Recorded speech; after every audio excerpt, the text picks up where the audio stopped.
உன்னையே நீ அறிவாய், உன்னையே நீ அறிவாய். கிரேக்கத்தின் கீர்த்தி புவனம் அறியாததல்ல. அதற்காக இங்கே விழுந்திருக்கும் கீரர்களையும் பறைத்திட முயல்வது குன்னுக்கும் குணுகுதடமும் வேலையை போன்றது. அதனால் தான் தோழர்களே, சிந்திக்க கற்றுக்கொள்ளுங்கள் என்று சிரம் தாழ்த்தி உங்களை அழைக்கிறேன். அறிவு, அறிவு அகிலத்தின் எந்த மூலையில் இருந்தாலும் அதை தேடிப் பெறுவதற்காக உங்களை அழைக்கிறேன். உன்னையே நீ அறிவாய். இந்த உபதேசத்தின் உண்மைகளை உணர்வதற்காகத்தான் என் உயிரினும் எளியவர்களே உங்களையெல்லாம் அழைக்கிறேன். எத்தமிகு ஏதென்சு நகரத்து எளிமிக்க வாலிபர்களே, நாட்டம் எடுத்த சமுதாயத்தின் நறுமணம் கமல்விக்க இதோ சாக்ரட்டீஸ் அழைக்கிறேன். ஓடி வாருங்கள், ஓடி வாருங்கள். வீரம் விலை போகாது, விவேகம் துணைக்கு வராது விட்டால் ஈட்டிய வாளும் பிளவெடுத்த தோள்களிலே தூக்கிய ஈட்டி மாத்திரம் போதாது வீரர்களே. இதோ நாம் தரும் அறிவாயுதத்தையும் எடுத்துக் கொள்ளுங்கள். அறிவாயுதம், அறிவாயுதம் அகிலத்தின் அடையாள ஜோதி. அறிவாயுதமாம் அனைத்துலகும் அடிபணியும் அத்திரமா, குமுறும் எரிமலை, கொந்தளிக்கும் கடல், அவைகளை விட பயங்கரமானவன் சாக்ரட்டீஸ். அவன் தரும் அறிவாயுதம் கிரேக்கத்திலே தயாராகுமானால் நாமெல்லாம் தலை தூக்கவே முடியாது. அனிட்டஸ், என்ன சொல்லுகிறேன்? மிலிட்டஸ், நாம் கீரிய கோட்டை தாண்டாத கிரேக்க மக்களுக்கு அந்த கிழவன் அறிவுக்கண் வழங்குவதற்கு அவனை நாம் அழித்து விட வேண்டும். ஆமா, அதுதான் சரி. சாக்ரட்டீஸ், நீ கைது செய்யப்படுகிறாய். நாட்டிலே நடமாடக்கூடாத ஒரு ஆத்மா, ஜனநாயக அரசாங்கத்தை குறை கூறும் அந்த ஜந்து உடல் முழுதும் விஷம் கொண்டது. கேட்டார் பிணிக்கும் சொற்களால், கேளாரும் வேட்பமொழியும் வார்த்தைகளால் கேடுமொழியும் கருத்துக்களை அள்ளி வழங்கி அரசாங்கத்துக்கு விரோதமாக, ஆண்டவனுக்கு விரோதமாக, சட்டத்துக்கு விரோதமாக இளைஞர்களை தூண்டிவிடும் இழிகுண கிழவன். என்ன சிரிப்பு, என்ன காரணம்? ஒன்றுமில்லை தலைவா, ஒன்றுமில்லை. ஆத்திரத்திலே அணியிட்ட தன்னை மறந்து என்னை பார்த்து கிழவன் என்று கேலி செய்கிறாய். கேலி செய்கிறாய்.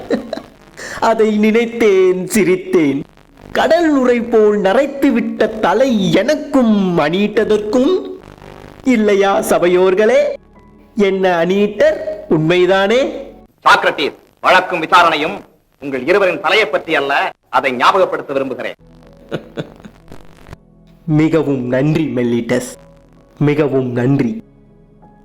ஆனால் ஒன்று, என் சார் உடம்புக்கு தலையே பிரதானம் போல் இந்த வழக்கிற்கும் தலைதான் பிரதானம். என் தலையிலே இருந்து சுடர்விட்டு கிளம்பும் அறிவு, அதை அழிக்க கவிஞனாகிய உன் தலையிலே இருந்து புறப்படும் அர்த்தமற்ற கற்பனைகள், அரசியல்வாதி அணியிட்டத்தின் தலையிலே இருந்து பீரிட்டெழும் அதிகார ஆணவம், இந்த மூன்றுக்கும் இடையே நடக்கும் மும்முனை போராட்டம், அதன் விளைவுதான் மெல்லிட்டஸ் இந்த வழக்கு. பார்த்தீர்களா, சட்டத்தையும் சபையையும் ஆமதிக்கிறார். இப்படித்தான் இளைஞர்களை எல்லாம் கெடுத்தான்.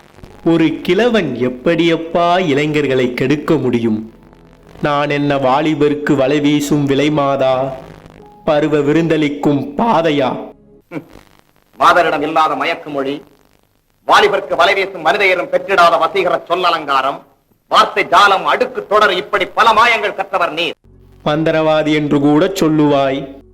அன்புள்ள இளைஞனே, ஏதென்சு நகரத்திலே நான் ஒருவன்தான் இளைஞர்களை கெடுக்கிறேன், அப்படித்தானே? ஆமா.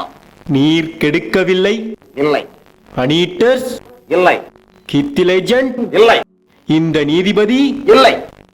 யாருமே இளைஞர்களை கெடுக்கவில்லை. எல்லோருமே இளைஞர்களுக்கு நன்மையே செய்கிறார்கள், என்னை தவிர, அப்படித்தானே? ஆமாம், ஆமாம்.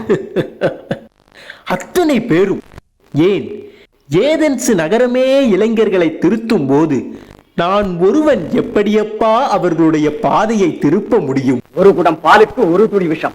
ஏன் இப்படியும் சொல்லலாமே, இருண்ட வீட்டுக்கு ஒரு விளக்கு. என்ன மெல்லிட்டஸ் தேய்க்கிறாய்?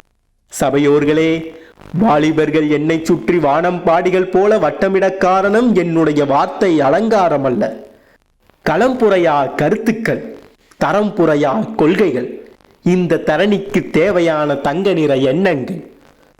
அழகு மொழியா, அலங்கார அடுக்குகளா, அரும்பு உள்ளங்களை மயக்குகிறேன் என்று சொல்கிறார்களே, அவர்களை நான் கேட்கிறேன்.